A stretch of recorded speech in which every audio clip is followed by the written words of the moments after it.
She's still here, but she said she wasn't going to be here. Okay, so Laurie has decided to abandon us, so she's told me to do the refereeing of the questions and answers. And since I always do what I'm told, I'm up here doing it. Without further ado, who would like to start? Wait. So thank you, Linda. I liked this version. I've seen some other versions. Thank you. You don't talk about scientific rationality or the growth of scientific, if that's what you, how would you describe it? How would you sort of factor in good question. Or scientism, various kinds of scientism? Yes.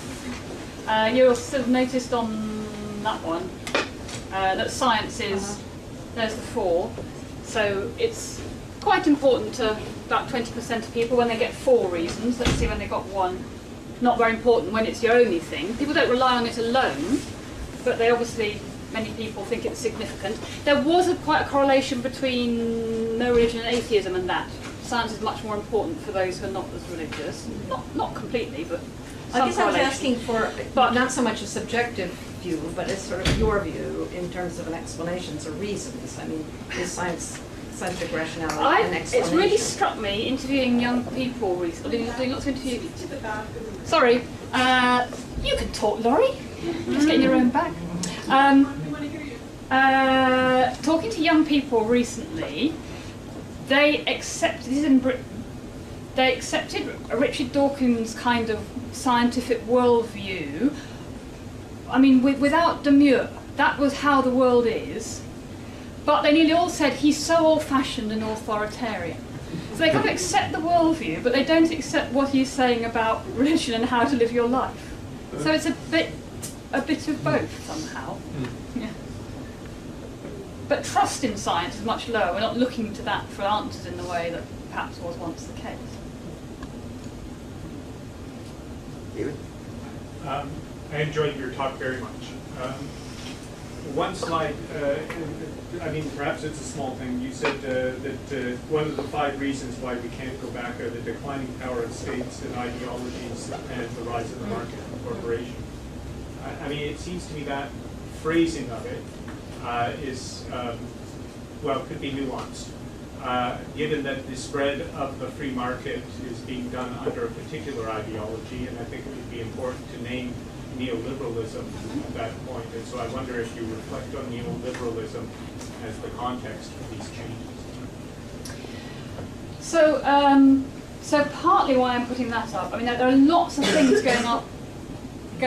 happening under that heading. It's a very huge umbrella thing. But just to mention a couple, partly I'm talking about the way in which powerful nation states, which has only, had a short reign, if you like, but they helped to solidify clear bounded traditions and their traditional leaders. They went hand in hand. Those projects go together.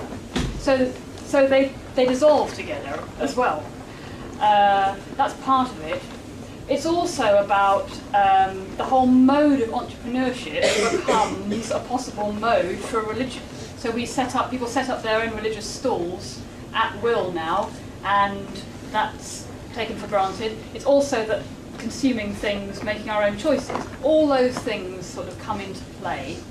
The neoliberal ideology in particular, I don't think is particularly significant one way or another in that process, but you may correct me, but I don't think it is. Nor do I think it's blanketly successful. In fact, I think it's on its recessive at the moment, since 2008, but we can argue about that. Thanks, Linda. That was really interesting, especially for a non-religious studies specialist. I wonder if you could say something more about the sample in relation to About the sample. About the sample. Yeah. How representative it was. Did you use random sampling? Or Yeah. So it was done with YouGov. So it's an internet panel poll. It's a 4,000 sample. We did 2 of them, so 8,000 in total. There's one on personal morality, one on social and political morality. I mean, 1,500 representatives. The reason we did that was to oversample amongst the minority religious groups, so we got a big enough sample of all the main kinds of religion in Britain. So yes, it's a fully representative sample. It's over 18-year-old, and it's Great Britain, so it excludes Northern Ireland. And was that in relation to age as well? It was represented. 18 plus, so adults. Yeah, but completely representative of age, yeah. In gender? And gender, and political, and all the normal breaks that you'd use to make it representative. Leo's next. I'm wondering about the two top choices that people are making, which is rather authority.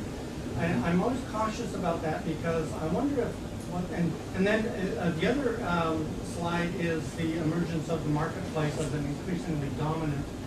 So I'm wondering if the new authority on which people are relying is more masked.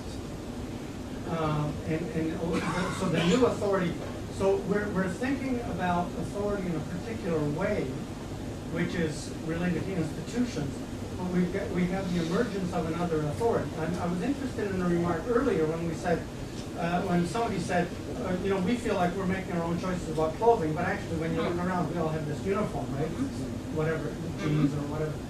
So I wonder if that could be unpacked a little bit, like what people actually mean by that, and then what are the influences on which their own reason and judgment is based. I'm asking a question about power, I think. You're asking about false consciousness, let's be Marxist, aren't you? Well, partly, and the way power is worded. I think I'm asking about power. Yeah.